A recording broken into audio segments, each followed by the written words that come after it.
Shawn Hickman. He's research lead at Market Matters. Hi, Shawn. Good morning. Welcome. We've talked for a long time about the gold sector globally really being ripe for consolidation. So this is an expression of that. What do you make of it? Well, we're long Newcrest, so the first thing is it's great. Very, very happy with it.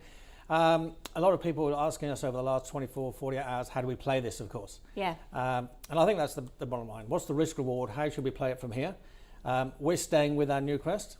Do we think the whole deal might go ahead? Probably not at this price. I think it's a bit cheap, especially for a scrip bid.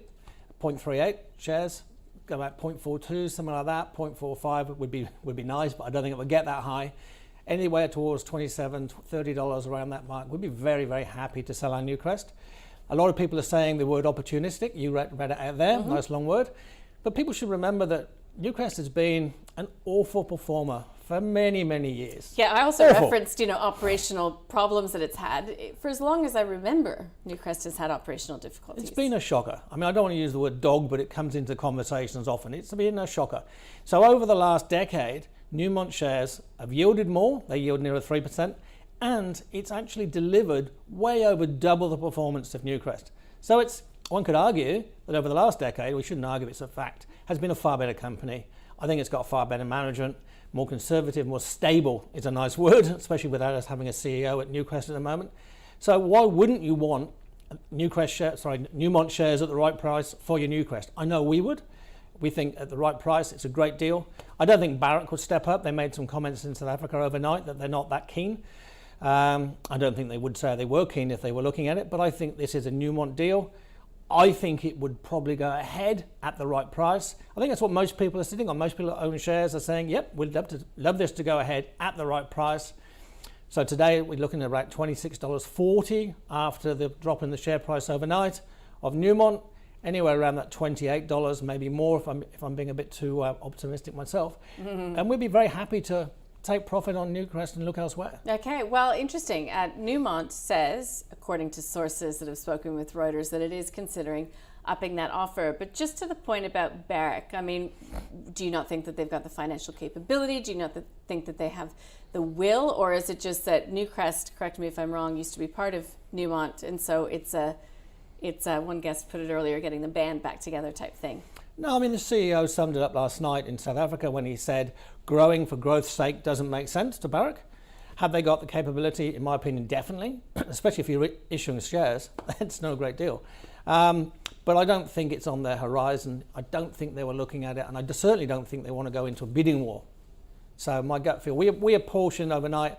I thought there was a 10% chance that Barrick would come in. After those comments by the CEO, I'd put that less than 5%. I think this is a Newmont game. The Newcrest board of saying they are considering the offer. I think they just want it a bit higher, and they might actually look after shareholders and take it. Okay, so just back to the question as to strategically, what do you do? If you are a Newcrest shareholder, you hold. But if you're taking a look at the share price in Newcrest right now, obviously it had a bump yesterday. It's at $24.50. Yes. Do you buy into Newcrest in anticipation of this deal okay, well, through, or is that difficult? I think that becomes a bit of a 50-50 play, because if you buy today at $24.50 and Newmont walk away, and we've seen a lot of people walk away over the last year or two from deals and bids. So if Newmont were to walk away, you'll be losing 10% overnight. Bang, because it will go back to where it was before the bid was announced. If you buy it today and the deal goes ahead higher, will you get any more than 10%? I don't think so. So it's 50-50, it's toss a coin, that's not how we like to invest. Mm-hmm. So I'm very happy to be holder around here. But I think that buying right here, right now is not what we would be doing. We're not increasing our position. Yeah, well, look, a lot of guests that I say never buy based on potential M&A. When you consider gold, you have to consider the US dollar.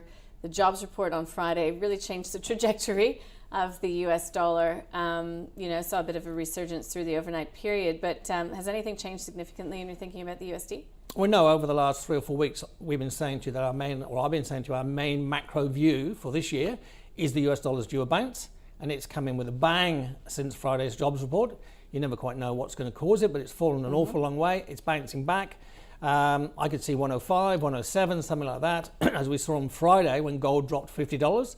A strong US dollar is a headwind for the underlying gold price, which is of course priced in US dollars, and normally means a bit of bit of pressure on the gold sector. So that could be good, because if we got a takeover for Newcrest at a higher price, then we've got some money that we can allocate into other gold stocks, hopefully at low levels. Okay, well, what other gold stocks would you be considering right now in the Aussie listed universe? Okay, we already own Evolution, so as you know, we're very overweight the gold space, which has worked really, really well over the last 12 months, or 6 months in particular. I would say that we will probably not increase that position. We might look at Northern Star. That would be our pick. Our favourite 3 stocks in the gold space right here, right now, well, apart from Newcrest, of course, are Santa Barbara, Northern Star that we don't own, and Evolution that we do own. What about Regis Resources? Regis Resources is the high beta, more speculative play, and that's where I think people that want to be in that area, you know, you can buy it another 5 or 10% lower, start accumulating, like most of the gold stocks, and you'll probably do very, very well. But you only can have 2 or 3 preferences, and it's not on that leaderboard for us. Okay, so this time last week when we spoke, we did not know that the Newmont bid was coming from Newcrest, so that just got, your juices going this week. I mean, do you think that there could be some consolidation, further consolidation, even amongst the Aussie listed gold players? Oh, there's always the possibility, without doubt. Any synergies that bring down costs and overlap to efficiency has people looking. So this deal, in our opinion, going back to the Newmont Newcrest, makes total sense. Would there be other opportunities locally? I wouldn't be surprised. Across the whole resources space, you know, if I'm right, and we're going to see a super cycle over the next X number of years, resource stocks are going to go a lot higher. You are going to see people looking at our sector, especially overseas people that are shopping with US dollars. So I think there could be a fair bit more of this on the horizon. I think Newmont's timing is fabulous. Their share prices run hard. The US dollar is relatively strong. And that's why I think if they could do it and go ahead, press a button and deal at, say, 28, I think they probably would.